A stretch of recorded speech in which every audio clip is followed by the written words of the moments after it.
조선시대 둘째가라면 서러울 정도로 초고속 승진을 한 인물이 있습니다. 바로 이준이란 사람인데 그는 묵과에 급제한 후 27세에 병조판서에 임명되었고 이듬해 28세에 영의정으로 초고속 승진을 거듭했습니다. 조선시대 역사에서 20대에 정승이 된 사람은 그가 유일무이할 만큼 그의 승진은 파격의 연속이었습니다.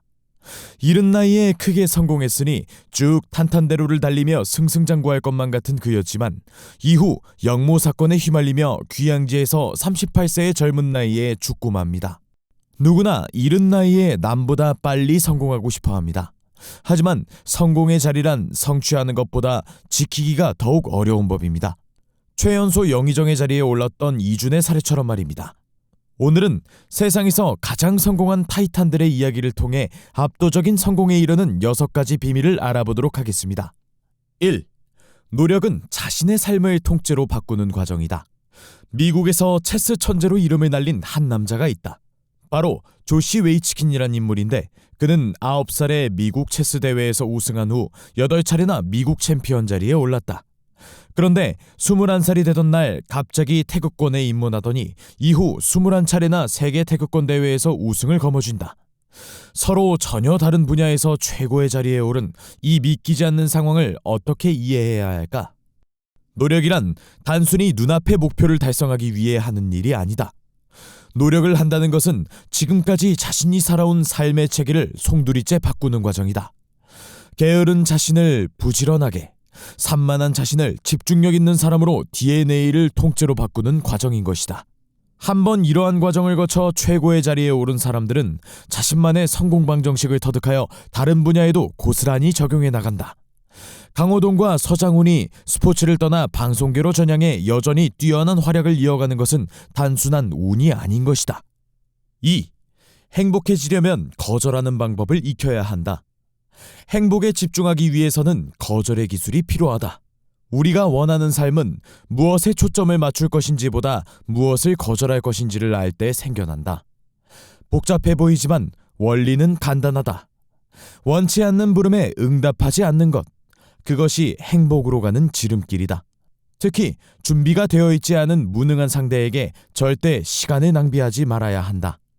나와의 미팅에 10분도 투자하지 않는 사람, 일방적으로 형편없는 제안을 해오는 사람, 무작정 자신을 설득해 주기를 바라는 사람. 우리는 이런 사람들을 일일이 정중하게 대하느라 얼마나 많은 시간을 쓰고 있는가? 다른 사람들의 제안을 거절한다고 해서 죄책감을 느낄 필요가 없다. 오히려 시간을 낭비하기보다는 죄책감을 갖는 편이 훨씬 더 낫다. 우리가 끊임없이 뭔가를 거절해야 하는 이유는 그래야만 우리 삶의 질을 유지할 수 있기 때문이다. 3. 실패는 많이 할수록 좋다. 실패를 하지 않는다는 것은 위험을 무릅쓰지 않는다는 것이며 그것은 곧 아무 일도 시도하지 않겠다고 선언하는 것과 같다. 아무 일도 시도하지 않으면 실패할 걱정 따위는 전혀 하지 않아도 된다. 그러나 그런 삶에는 절대 아무런 변화도 일어나지 않는다.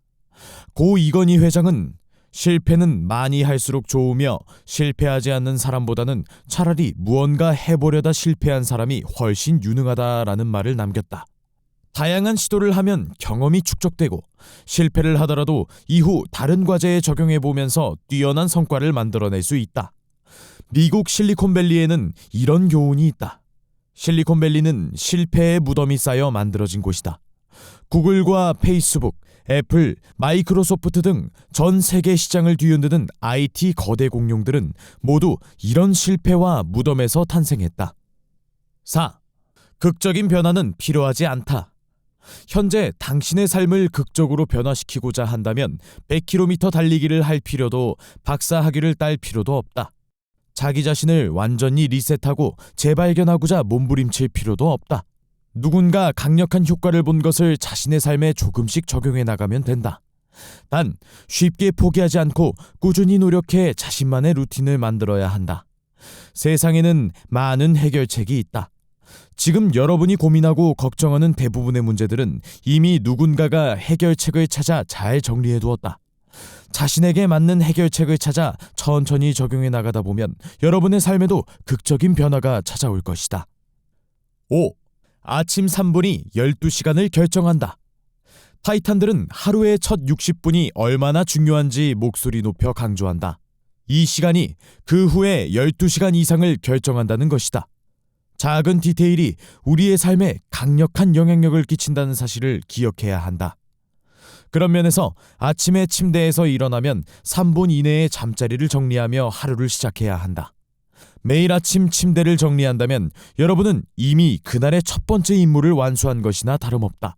그 일은 얼마간의 자부심과 함께 다른 업무도 해낼 수 있다는 용기를 북돋워 줄 것이며, 하루가 끝날 즈음 그렇게 완수된 하나의 임무는 다른 수많은 임무의 완수로 바뀌어 있을 것이다.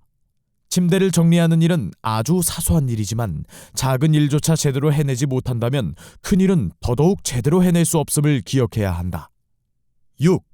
아무것도 하지 않는 즐거움을 찾아라. 시간이 없다. 아마도 오늘날 현대인들이 가장 많이 입에 달고 사는 말 중 하나이다. 바쁘다는 말은 안부를 물어오는 사람에게 건네는 가장 흔한 대답이 되어버렸다. 바쁘다면서 탄식하는 사람들은 아침에 눈을 떠 밤에 잠들기 전까지 정해진 일과에 따라 움직이고 매일 똑같은 일상을 보내기 일수다. 이제 우리는 스스로에게 질문을 던져야 한다. 지금 나는 정확히 무슨 일을 하고 있는가? 정신없이 바빠 회의에 늦고 전화기에 대고 소리 지르지만 정녕 무엇을 위해 그렇게 바쁜 나날들을 보내고 있는 것인가? 천천히 주변을 돌아보며 진정한 삶의 의미를 되새기며 인생의 즐거움을 찾아야 한다. 감사합니다. 부골님이었습니다.